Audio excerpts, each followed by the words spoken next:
Hello, my name is Mike Davis-Marks and I'm the managing editor of theveteran.uk and a director of Veteran Force. Welcome to an exciting new podcast series called The Veteran Voice, featuring veterans talking about their military experiences and what they did after their service, and in particular, how their transferable skills transferred from what they learnt during the military into their new civilian roles. It promises to be an exciting listen. Roll on. Hello and welcome to this edition of The Veteran Voice. Today I have with me Gareth McBain, former Royal Marines Commando, who these days is a senior technical program manager at Tesco's. Tesco's being also the biggest employer of veterans in the United Kingdom. Remarkable statistic is about 22,000. Going straight on to the first question, Gareth, why a Royal Marines Commando? Good question. Thank you for having me. Why the Thank Royal you for Marines? being here. Why the Royal Marines? It was never going to be the Royal Marines. I was an air cadet as a young boy, and my passion was to fly helicopters, and I was fortunate enough to have a flying scholarship and a gliding scholarship from the RAF, which gave me my passion. And then I went to Cranwell, and unfortunately I didn't pass the first test. I passed pilot, passed air traffic, but I failed navigator by a few points. And on that course was a Royal Marine corporal, and he passed the course, and we had a conversation afterwards, and he said to me, what are you going to do now? I said, I'm not going back to London to work in the offices, which I'd done after my A-levels. And from there, I then chose to then come as a Royal Marine. So I went off to Cranwell to become an officer, and I came home and told my dad I've joined the Marines, and he said, as an officer? I said, no. Was he a bit confused that you would join the Royal Marines? Well, he was very confused because he was a Royal Cranwell. Marine cadet, and when he was younger, but I didn't know that. I was a bit naive to what the Royal Marines was all about, to be honest. But the Royal Marine corporal that I do remember, and funnily enough, later on came back into service as he was a pilot and I was a Royal Marine. We crossed paths again, yeah, that was something that was a journey for me. So how old were you when you went into the Royal I was Marines? only 18, so I'd done my flying scholarship at 17. Yep. Thought, how hard is it to become a pilot? Yep. Turns out quite. And then that was me and my journey as getting to become a Royal Marine and getting my Green Beret. And how did that start out? How did that work? You got your Green Beret. What was the route to that? The route to that, I think luck plays some part of that, because In what way? there are people stronger, faster, bigger and harder than I have ever been that never passed out as a Royal Marine, and I think that's either through injury or anything else. But I think it was 68 or so started in my troop, and I was one of the 10 originals that finished in that troop. So as you can see, the attendance. So it was only 10 out of 68 that went through. Yeah. So and again, attitude, compassion, whatever you want to call it, but injury that puts sword to a few people on a night exercise, falling over and breaking a leg or twisting an ankle, or breaking a wrist or doing whatever. Those things are just unfortunate for some people, but I seem to get through it unscathed, and then started my journey as a signaller in the Royal Marines. What about the mental endurance of getting your Green Beret? Tough. It's probably the one thing that you can never measure or never be prepared for. Right. Obviously, 8.5 months training, longest infantry training in the world for any infantry force. And it's the repetitive nature of being under pressure. I think that's the easiest way it's relentless. Mm. It's going into the field, it's coming back, it's doing your washing, it's doing your ironing, it's doing your affairs folder, and then it's doing all of that till 3 o'clock in the morning and doing it over and over and over again, and then having to get back up again at 6 o'clock in the morning and perform at the highest So, I mean, you describe yourself as, was it not the tallest, not the biggest, not the strongest, not the... You were a lot of knots. But presumably it was mental resilience that was driving you through, accounting for some of... I can't believe that you were all those knots myself, but... I think there's a, without getting into personal character assassination of myself here, but I think that there is a hatred for failure. So as much as I was a knot, what I was never going to do was fail. So not failing for me was not an option. And I think that comes through, I think there's some genetics in there that, I think it's 6 or 7 generations back in my family that have all been in the military. So I was destined for that institution as a young boy anyway. So right from the scouts and the cadets, and it was my calling, and I seem to have made a habit of sounds maybe egotistical, but not failing things throughout my life, and I don't like to fail things. And that started with the Marines, and that puts yourself on a pedestal, because you then become a Royal Marine Commando, and then you think, well, actually, what else can I do? So yeah. And so, how did it go on from there? What were the various moves that took you once you got that coveted green beret? Yeah, I mean, for me, some people might not agree with it or might find it difficult to understand, but I joined at the best time. I joined in 2000, and as we know what happened in 2000, the world turned upside down. And then that was me straight to Iraq and Iraq to begin with, and then Afghanistan later on, as we were fighting that war for over 20 years in the Middle East. So, but I was fortunate enough to go in on Telic 1, which was the operation to go in, and then on Herrick 5, when it was tasty, should I say? Tasty. But it was the good, the bad, and the ugly that comes with war, I'm afraid. So yeah. How soon after basic training were you deployed? So I passed out in 2001, and then we would have been deployed, and I actually set sail for Iraq on my 21st birthday from Plymouth, Procedure Alpha, waving my parents goodbye. That's not a date you'll forget. On my birthday. That was an interesting day. So yeah, so my 21st birthday was setting sail for Iraq. Yes. That was a party. Yeah. Maybe a few tears on the quayside from your parents. 1 or 2. Yeah. If you look back at the Iraq experience, at what point did you feel the most challenged? At what point did you perhaps feel fear, real fear? If you did, of course. Yeah, I mean, it's an interesting question, and not the one that I thought I was going to be answering today. It's the only time I've ever been properly scared or afraid in my entire life. We were TAA Viking, right at the north of Kuwait, and you could see the Iraqi border. We were basically the most northerly troops that in the conflict at that point. And then we heard 2 explosions on the horizon, sort of 12 miles away, and 2 smoke trails that went up.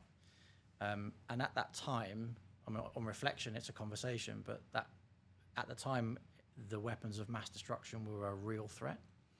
And for us, it was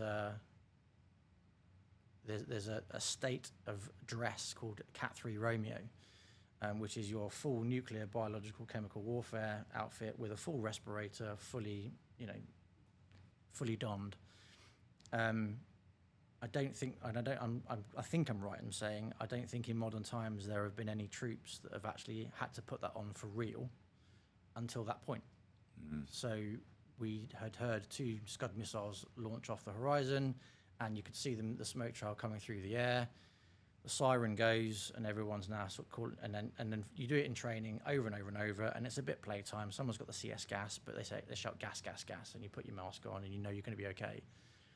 When someone shouts gas, gas, gas, and you don't know whether it's actually for real, whether there's VX or whatever nerve agent or whatever nasty thing that has been purported as being in their arsenal, 60, 70 blokes dug in a sand pit wearing the respirators for real was terrifying.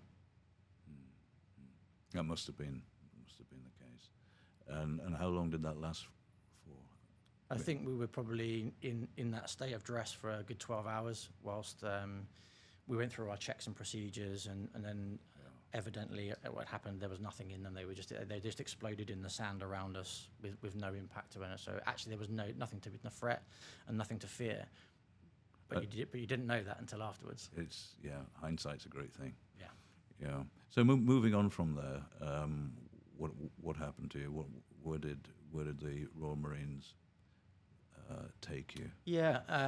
So Herrick 5 was an interesting tour. Obviously, Matty Ford unfortunately lost his life at Jogram Fort. We were part of that op. And then unfortunately I had an accident, rolled a Land Rover, nearly lost my leg, casevac'd back to Bastion, and then that was me. That was my journey out of the Royal Marines with a medical discharge. I was, as a Royal Marine signaller, for me, I'd kind of achieved what I wanted to achieve. I probably could have stayed in, but I actually loved being a signaller. So being a signaller, I think the mortars will probably have something to say about this, but we carried probably the heaviest Bergens, because we carried our ammunition, everything we wanted, and the radio and the ancillaries and everything else. So they were up there with one of the heavier Bergens. As an infantry soldier, 100, 120 pounds, you'd be carrying up a mountain. I couldn't then do that anymore because the injuries that I'd sustained to my leg would never have allowed me to do that. So becoming a chef, a clerk, because the Marines are a self-contained unit, we have all of the ADQOs rather than being in the army where they are, each profession is each regiment. So for me, that was my choice, and I went on my MBOSS board. I'd spoken to I think it was a sea captain that was chairing it, and we had a very good conversation around where did I want to go. My dad had been a project manager, and for me it made sense. We talked about his role, we talked about his job, and it felt like something that was a bit of a passion and a calling for me, and I went and did the courses using my enhanced learning credits, etc. And it seemed to stick, and it seemed to gel, and I understood it, and it's been 19 years now I've been in the profession. So just rolling it back slightly, I mean, it must have been, in its own way, I mean, we've discussed your mental resilience. It was a physical thing in the end that let you down.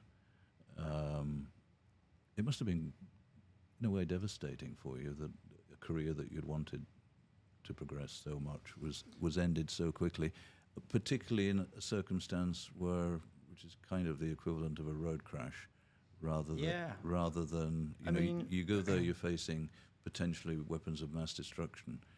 And I mean, look, we're all different, right? And I think that if you cut me in half, it never said Royal Marine on the inside. And that's not to say that I didn't love what I did, but some people love it and join, and that's their absolute passion. right. For me, I'd achieved a lot in the Royal Marines. I'd been to war twice. I'd happened to get onto the Special Forces Communicator course, and that was excellent. For me to learn a lot of the technical side of signalling, especially with SF. And for me, I kind of had a business acumen that I felt that was about right for me to leave. I could have stayed in a bit longer, but I would never have been able to do the job that I wanted. But I also felt that actually it was time for me to take a new chapter and see what was on the outside and get into. And obviously, I knew that even at 40, that would have been me. So, at kind of late 20s, was it the right thing? And actually, I still stand by it was the right thing to do. And it was my choice to leave rather than being forced to.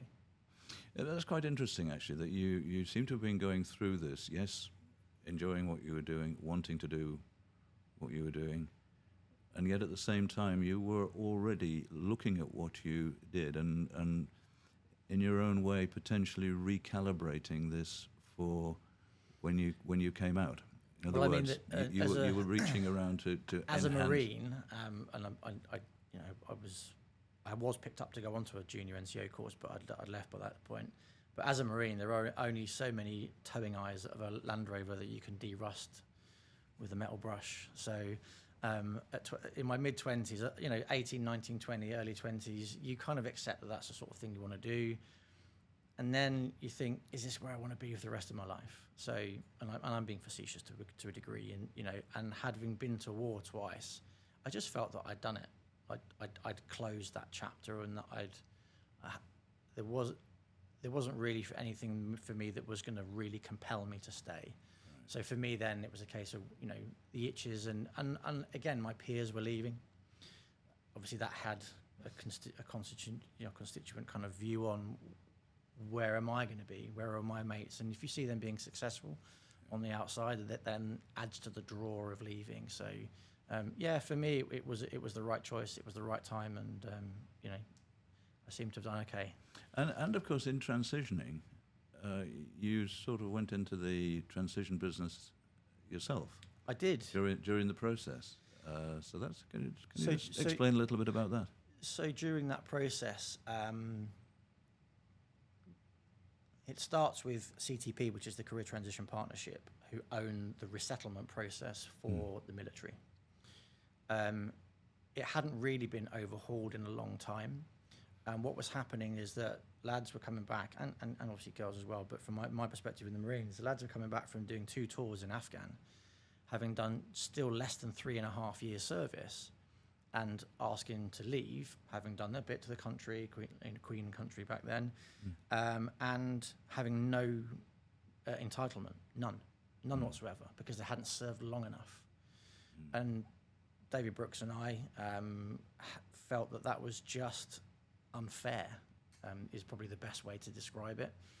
And we felt that there was a lot to be done there. David and I, we managed to get up to Whitehall with the 3 service leads for each of the resettlement, had a good conversation with them. And I'm not saying that we made the change, but certainly soon afterwards, CTP changed their rules and they lowered the threshold for service completed to get any resettlement at all from what was happening. So that put David and I on a path. We set up a company called Reorg UK Limited, and it was successful. We managed to get 600-700 clients. It was around CV management. It was around coaching people as much as anything, but it was also looking to help people understand that they had something else. A frustration of mine and a good example was a friend of mine would use his enhanced learning credits to go to Thailand to do a diving course. Whilst that 4-week diving course sounded great, week 1, day 1 civvy, no qualifications, no aspiration, and then he would he ended up becoming and again, it's not ended up becoming, he then became a caravan fitter. And he hated it.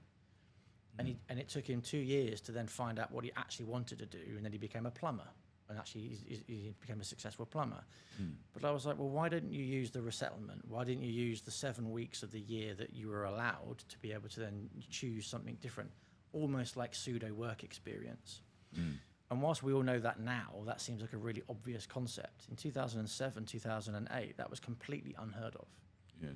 The very nature of that, to be able to then, and the military didn't want to help us, because we were taking away from their ability to retain. So why in that 12-month notice in week 1 or 2 would you want to then put somebody through a resettlement course or a program? And that was a frustration. And through that conversation, we also then made some changes as well. So although some changes came to the benefit of those leaving. So that was great for us, but both with mortgages, both with full-time jobs, it was just 15 years too early. Because 6-7 years after that, everybody started doing it. And it pains both of us to think backwards and hindsight. But actually, we made positive changes for a few people. And if we only did it for a few people, that was good enough for us. No, I mean, clearly you made a difference. And I should imagine experientially it was a good thing to do as well for yourself. And it certainly taught us a few things around business and coaching and mentoring and that, an early stage. And so you were really getting yourself in a position to get directly into the jobs market yourself, and you knew the questions before you had to answer them, really. Yes, I mean it was it for me. And it was the way, of course, into Tesco's. It was the way. I mean, Tesco was the third, fourth, fifth, seventh job that I've had since I left the Marines, and I've worked in many construction. I've worked in the Ministry of Defence. I've worked in banking, and now I'm in retail. So my journey's kind of bounced around, but it's always been around technology. So technology project management. Every business needs a technology arm to run it, and even more evidential in today's industry and business. So it's important that it's there. But for me, yeah, having a role in technology is just given me the ability to move around and be successful. And so we first met about 3 years ago, I think, and at that point you were pillar chair of the Armed Forces Network at Tesco's. You'd been snapped up along the way to organise all sorts of things, bring a framework to the way in which Tesco's, if you like, mobilises its own reserves of veterans and maximises the professional experience for them within the business around the country and all the different stores and elsewhere. And 22,000 people at that point, and a few more now, I think. Yeah, I mean, just for the record, Indeed poll us as number one at 22,000, but our own metrics substantiate that. So it is somewhere around that region, and that's armed forces and associated ranks, as it were. So friends, families, that are allies to the armed forces community. So it's not specifically directly 22,000 veterans, but it is up there. But we are the UK's largest number of veteran supporters that work for any company, which is an amazing statistic. But yeah, I mean, look, I came to Tesco having set up the Armed Forces Network for MUFG, which is the last business that I worked for. And it's like anything, you try and find similarity or connection. And moving to a new business, a new industry, I knew nothing about anyone, anywhere. When I left the Marines, I moved to Reading, and the first thing I did was join a rugby club because I had familiarity and I had the humour and the banter and everything comes with it. So when I came to Tesco, I immediately sought out the Armed Forces Network because I knew I would find people that I would immediately connect with that could help me through navigating a new business, a new campus, a new ideology, a new industry. So, and that was a real help for me.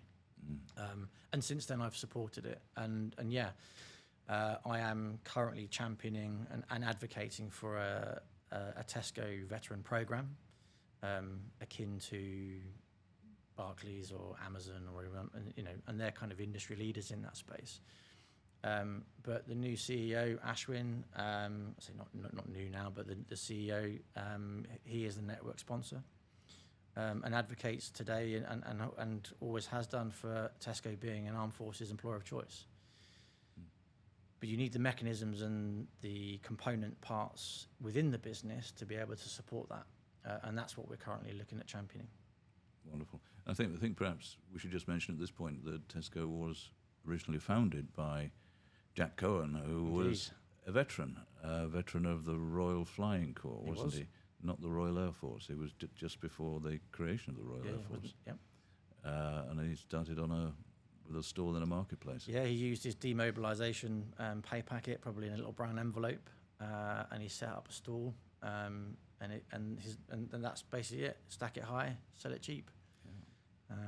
And since then, obviously, we've grown into a almost 70 billion revenue business. So yeah, we were delighted at the Veteran.uk when you agreed to come onto the advisory board just over 2 years ago, and to bring all your expertise and insights and skills. Putting some discipline around the ideas that were being tossed around the table, etc., etc. We were more delighted and grateful still when you became chair of the steering group for Veteran Force, which of course is the other side of the same coin. Veteran.uk is, just for the benefit of those watching. Yeah. It's a multimedia campaign to promote veterans generically into the jobs market around the United Kingdom, to get the best for them, their families, and also for the employers in the country. And the other side of that same coin is to encourage veterans to become the backbone of small volunteer groups out there in the community, to do things which help heal some of the wounds which exist in our society, the different poverties, whether it's food or digital poverty, transport poverty, or whatever. Yep. You were very, very much behind this idea. You became chair of the steering group, and we have now together set up Veteran Force Resilience, which is a community interest company. And this is a way of me thanking you publicly, if you like, for becoming it's a pleasure. The chair of that social enterprise. And do you want to talk just for a few minutes about the Veteran Force initiative? Yeah, I mean, look, it's an initiative that from the very beginning, I think both of us would agree that it took a path to really understand what it is that we could offer for a business or an enterprise or the CIC that it became, to help, basically. And with the members that we have and the other podcasts that, interviewees that you've got, and today and tomorrow and beyond, we all want to play a part, I suppose. And for me, you have given me an honour, and you've given me the chairman of the board of directors, which is a station I thought I would never have ever for any business. But there was a belief in me, and that it was reciprocated with my belief in what we do. So, I think on a previous podcast we spoke about VVS, so the Veteran Volunteers Service, down in Littlehampton. That is just that epitomises the idea that out there are small communities, small community groups, people, individuals even, that have the impetus to make things happen for veterans or by veterans. If we can collate that into a more national presence through the media campaigns, through connecting people, having one really good enterprise in one small town is great. Connecting that town to other towns to reciprocate that could only be a good thing. And if we could do that with all the different types of initiatives that are out there, through the media campaign, through awareness, through our ambassadors, then, I want to be part of that. I want to be part of that, and I feel that, whichever position that I'm in, a figurehead or a small voice at the back of the room, being part of it for me is a calling and something that I'm proud to do. I think that there's something that we both agree on here, and that is that societal resilience, if you like, caring for what happens in your own community. Absolutely. And if something's going wrong, try to do something about it. I mean, it gets simple, but it's difficult because there are concerns and attitudes and fissures and fractures in society today, which we haven't seen for a very, very long time.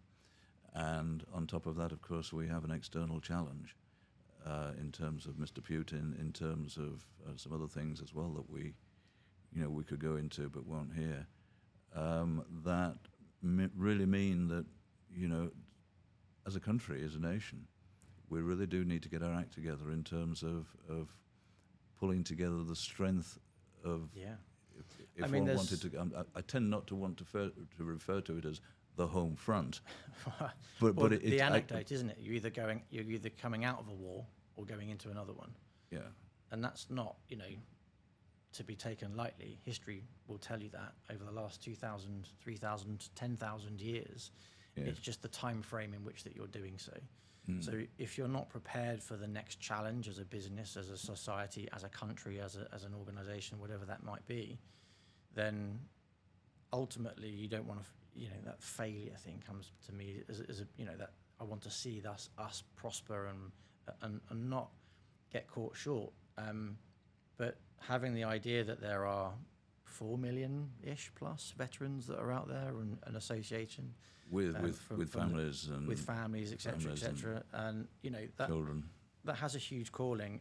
And I think you know firsthand, when COVID happened, there was a phone call that went out, and there was never expected the uptake that was going to be there.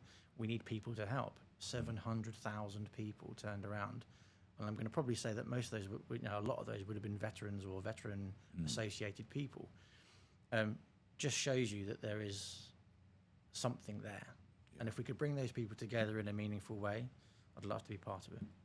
And I think one of the things, just to dwell on that for a moment, thank you for bringing the COVID situation up, because of course we heard the outcome of the big investigation into the COVID crisis and how as a nation we responded. And I think that everything that we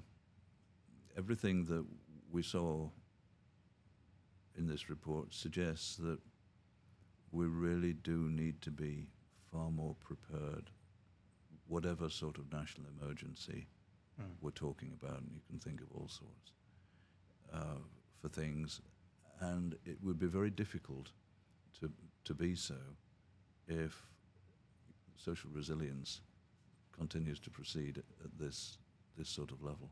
So that's what Veteran Forces is about, right down at grassroots level. Nothing to do with being directed by government or bureaucrats or whatever. It's a response from. And I think through no fault of everybody's own is that there's probably a societal complacency, because we haven't gone through a hardship. COVID is obviously a bit of an enigma and a weird one, because it was internal. It was our own. It's not a foreign actor. It's not something that's not a disaster that's happened, and so taking resiliency through that space. And interestingly, even working internally from a technology perspective, I have to be prepared in terms of what happens if there is an emergency. Yeah. So Tesco has a responsibility, and a national responsibility. We feed 1 in 3 people at almost 30% market share. That has a real burden on the leadership of this business to make sure that, had we been in the same position as Marks and Spencer's, the other supermarkets can't cope with our demand, but combined. So now you're into, are people being fed? Are people being watered? Do people have petrol? How much of that grinds in either to a halt or certainly slows things down to the point at which people have a resiliency conversation? So working with the head of security, working with those teams, working with what technology needs to be in place to be able to support that. Every Tesco car park becomes a battlefield medical centre because it's got the real estate to do so, and the food provisions and the petrol, and it becomes a hub. And that's not because it's a Tesco supermarket, it's because it has all of the natural resources that are required in an emergency. So that's an interesting conversation, but that all starts to play into, are we being prepared and are we resilient for the next thing that may happen? And of course comes back to stronger communities equals basically a stronger country. Indeed. Hey Gareth, it's really been fantastic having you on the podcast today. Opportunity to thank you again for all the work that you've done on the advisory board and the steering group, and we all really look forward to working with you as chair of Veteran Force Resilience, which of course has now got its first grant from. We have indeed. Lest we forget. Spend. Spend. And there are some very interesting applications for grants from different. I look forward to going through them with you. Yeah, and I look forward to you approving them. Good to see you, and thanks again. Thanks, Alan.